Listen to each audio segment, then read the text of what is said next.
ओमज्ञानतिमिरान्धस्य ज्ञानाञ्जनशलाखया चक्षुरुन्मिलितं येन तस्मै श्रीगुरवे नमः।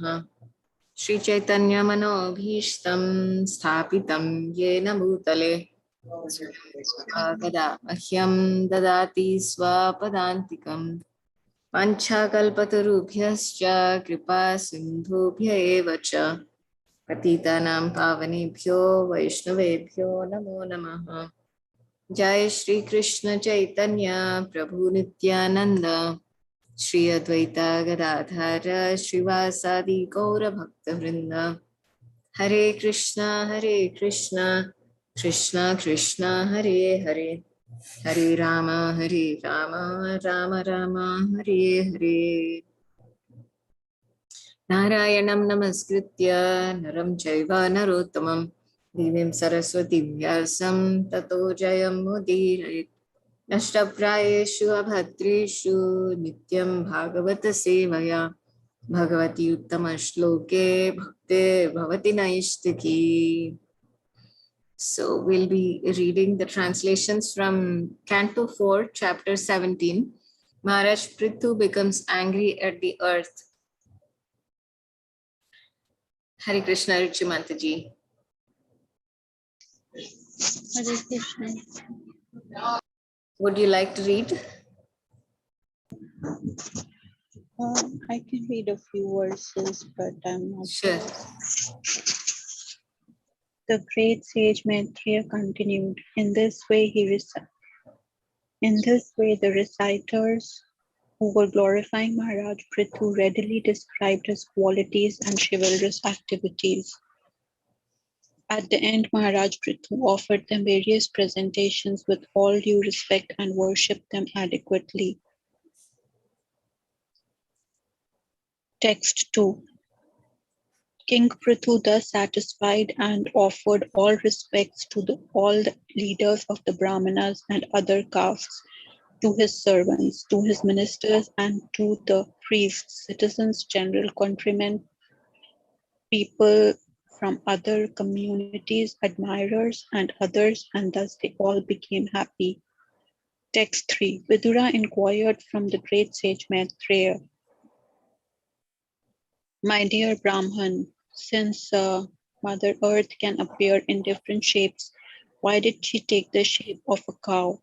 And when King Prithu milked her, who became the calf? And what was the milking pot? Text 4. The surface of the earth is by nature low in some places and high in others. How did King Prithu level the surface of the earth, and why did the king of heaven, Indra, steal the horse meant for the sacrifice? Text 5.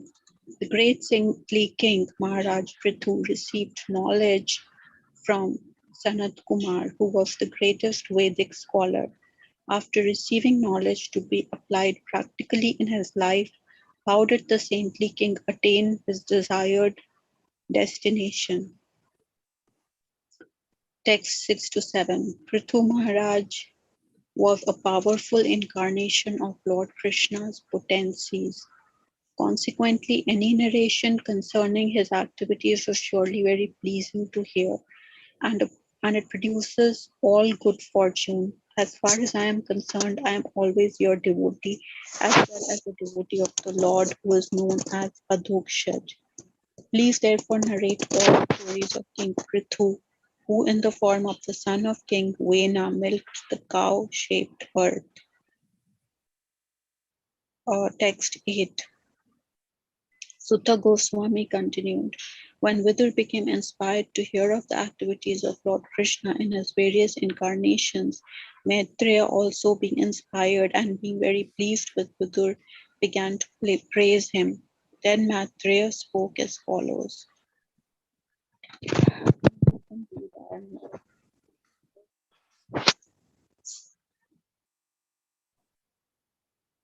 Hare Krishna. Can you hear? Can you see? Yeah, I said now you can read from. Okay. You can read 9 and 10. I can read after that. Okay, text 9. The great sage Maitreya continued, "My dear Vidur, at the time King Prithu was enthroned by the great sages and Brahmanas and declared to be the protector of the citizens, there was a scarcity of food grains. The citizens actually became skinny due to starvation. Therefore, they came before the king and informed him of their real situation." Text 10 to 11. Dear king, just as a tree with the fire burning in the hollow of the trunk gradually dries out, we are drying up due to the fire of hunger in our stomachs. You are the protector of surrendered souls, and you have been appointed to give employment to us. Therefore, we have all come to you for protection. You are not only a king by the incarnation of God as well, indeed, you are the king of all kings. You have you can give us all kinds of occupational engagement, for you are the master of our livelihood. Therefore, O King of all kings, please arrange to satisfy our hunger by the proper distribution of food grains. Please take care of us, lest we soon die for want of food. Thank you, Ruchi Mataji. Text 12. After hearing this lamentation and seeing the pitiable condition of the citizens, King Prithu contemplated this matter for a long time to see if he could find out the underlying causes. Text 13. Having arrived at a conclusion, the king took up his bow and arrow and aimed them at the earth, exactly like Lord Shiva, who destroys the whole world out of anger. Text 14. When the earth saw that King Prithu was taking his bow and arrow to kill her, she became very much afraid and began to tremble. She then began to flee, just exactly like a deer which runs very swiftly when followed by a hunter. Being afraid of King Prithu, she took the shape of a cow and began to run. Text 15. Seeing this, Maharaj Prithu became very angry and his eyes became as red as early morning sun. Placing an arrow on his bow, he chased the cow-shaped earth whenever she would, wherever she would run. Text 16. The cow-shaped earth ran here and there in outer space between the heavenly planets and the earth, and wherever she ran, the king chased her with his bow and arrows. 17. Just as a man cannot escape the cruel hands of death, the cow-shaped earth could not escape the hands of the son of Vena. At length, the earth, fearful, her heart aggrieved, turned back in helplessness. Text 18. Addressing the great opulent King Prithu as the knower of religious principles and shelter of the surrendered, she said, "Please save me. You're the protector of all living entities. Now you're situated as the king of this planet." 19. The cow-shaped earth continued to appeal to the king. "I'm very poor and have not committed any sinful activities. I do not know why you want to kill me. Since you are supposed to be the knower of all religious principles, why are you so envious of me? And why are you so anxious to kill a woman?" 20. Even if a woman does commit some sinful activity, no one should place his hand upon her. And what to speak of you, dear king, who are so merciful? You are a protector and you are affectionate to the poor. Mataji, you want to read? Okay. The cow-shaped earth continued, "My dear king, I am just like a strong boat, and all the paraphernalia of the world is standing upon me. If you break me to pieces, how can you protect yourself and your subjects from drowning?"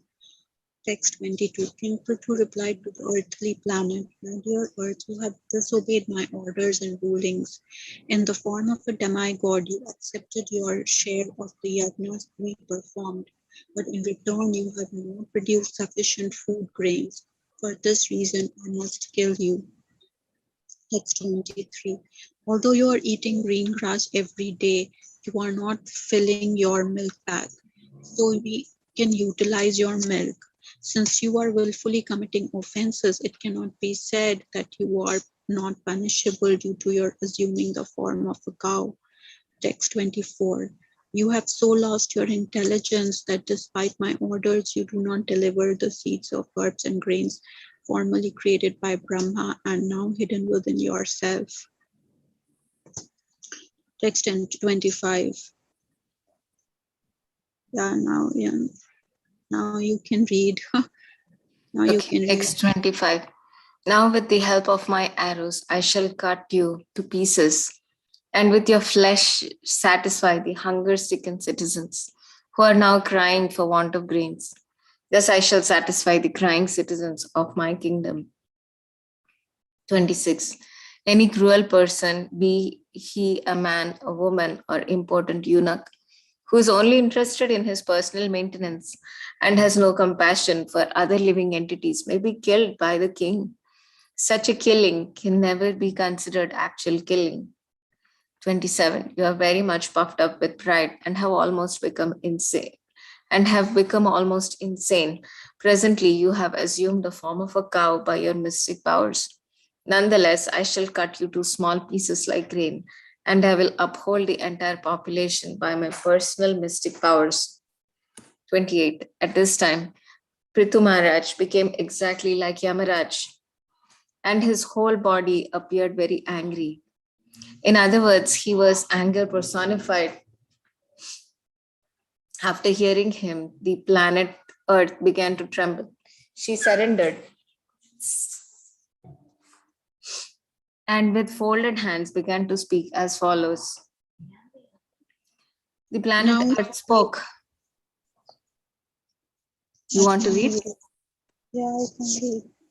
The Sure. planet Earth spoke, my dear Lord, O Supreme Personality of Godhead, you are transcendental in your position, and by your material energy, you have expanded yourself in various forms and species of life through the interaction of the three modes of material nature.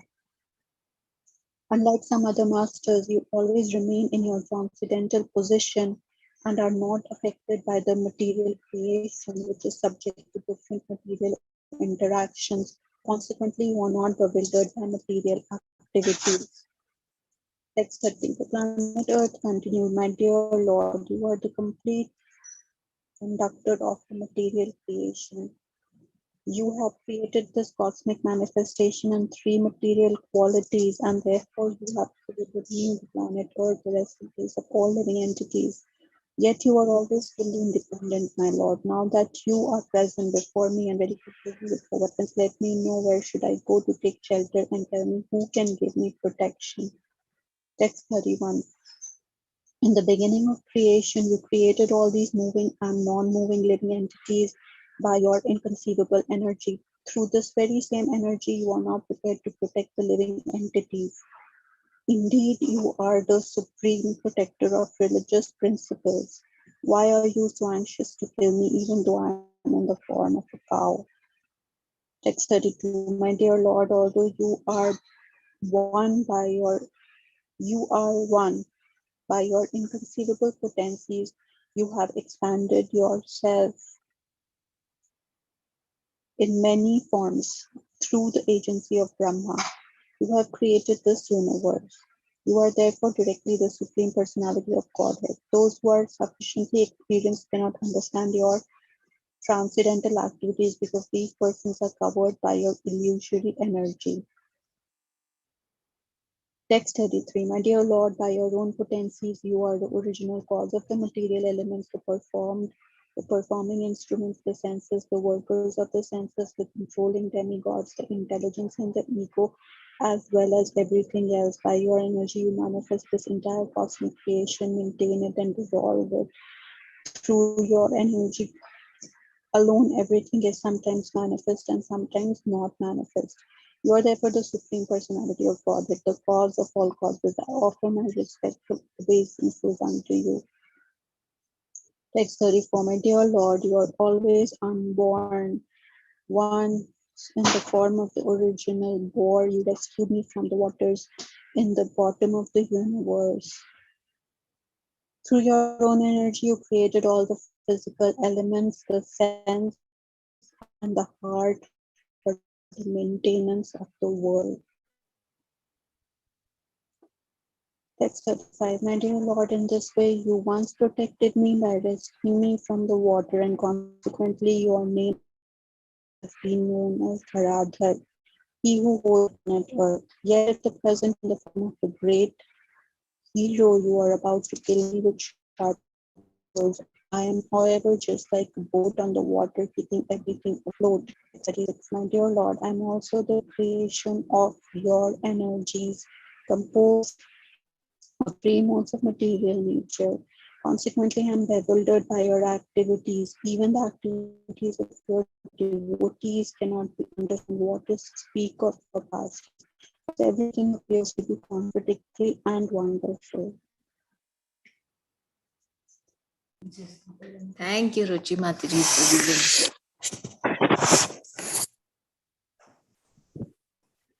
Would you like to say something, Ruchi Mataji? What we have to read today.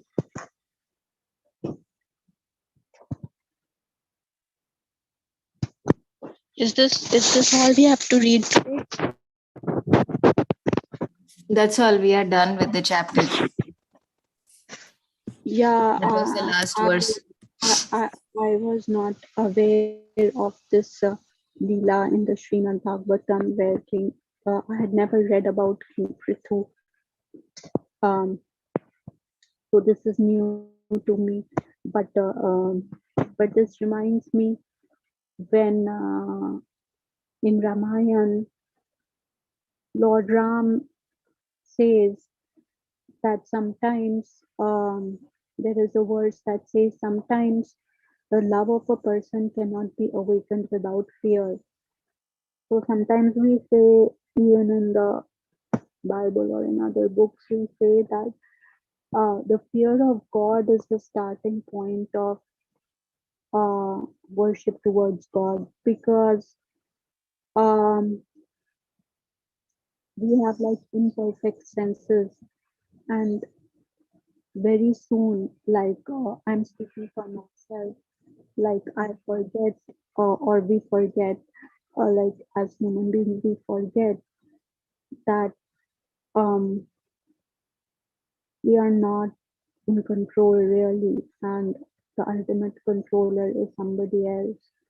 And we tend to forget our difficult times, and God saved us.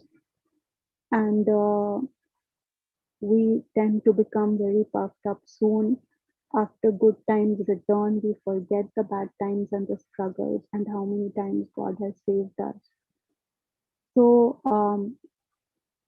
when there is fear in the mind, it is the starting point of humility and uh, surrender. And when a person surrenders, then only love can happen. Love is a very ambiguous word, but it comes from the fact that only by surrendering can one actually truly love. When a person doesn't surrender, he cannot love the other person. Until one surrenders and becomes vulnerable, then the person cannot love. I guess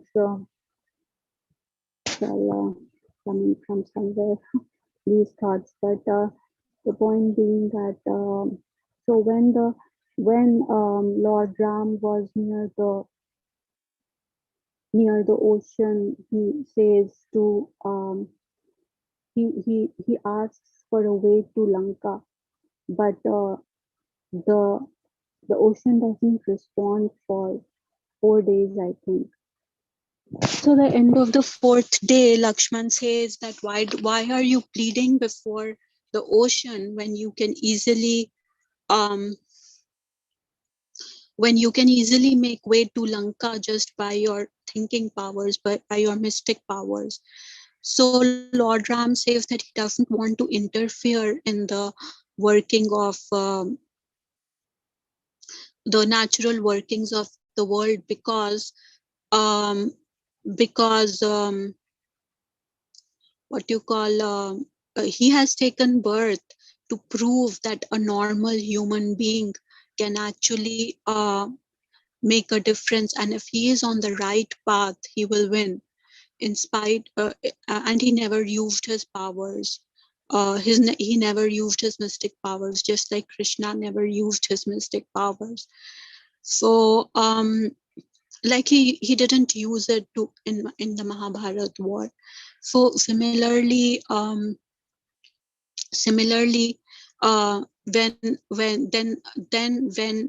Lakshman still said that okay, then he still without he fasted and sat at the banks of the ocean asking for a way. And then finally, when the ocean did not listen, he took up his bow and arrow to make the ocean dry. And at that time, the ocean appeared in the form of a person with folded hands and the begged Lord Ram to have mercy. And then he said that okay, you can ask this Nad and Neel to make a bridge across me. So similarly here, this excerpt is new to me, but from what I read, I believe that when King Prithu is being asked by his subjects for help, he is perplexed what to do. And first, they are doing all kind of sacrifices to please Mother Earth. But when they feel that they will not get the required crops and they will all die, then it's a matter of for the king um, to survive and to make his subjects survive. And then he raises up the bow and arrow, which is still kind of, I guess it is a very difficult thing when it comes to the mind, but it is something.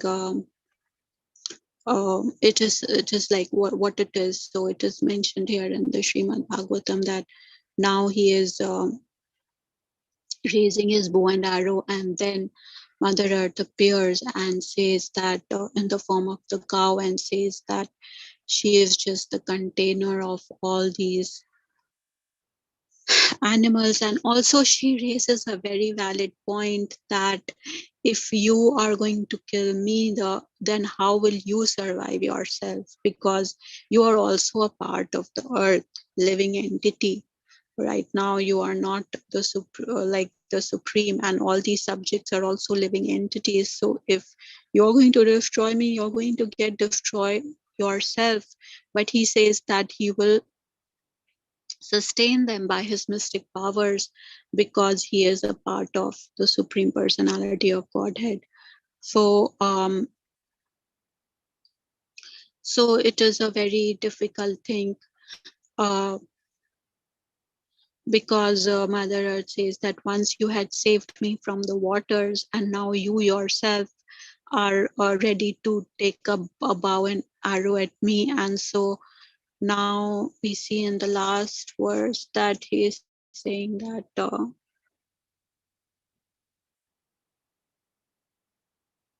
um, that she's saying, I forgot. These days if I forget now, my mind is going blank. So I think you can continue. Mm.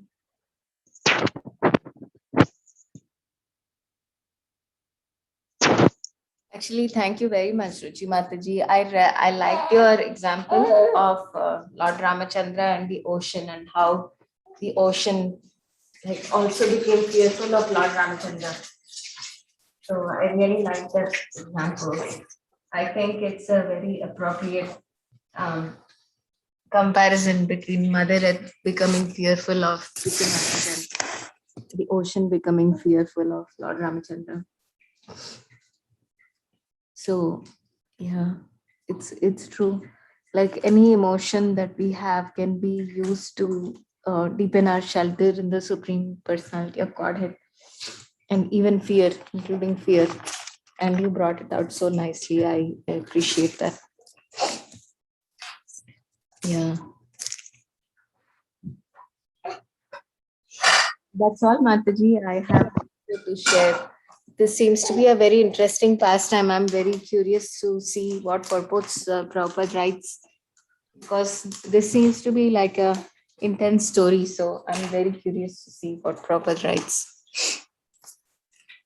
Yeah, but I had to ask something like if somebody raises the very arms on Mother Earth, then like is it proper? Because I mean, even if he's the supreme personality, yeah, I think if he's the supreme personality of Godhead, then he can do it. So I guess it's right. I was just Also thinking, not sure, because I think her arguments seem to be fair, that because in Vedic scriptures usually they say that one should not raise,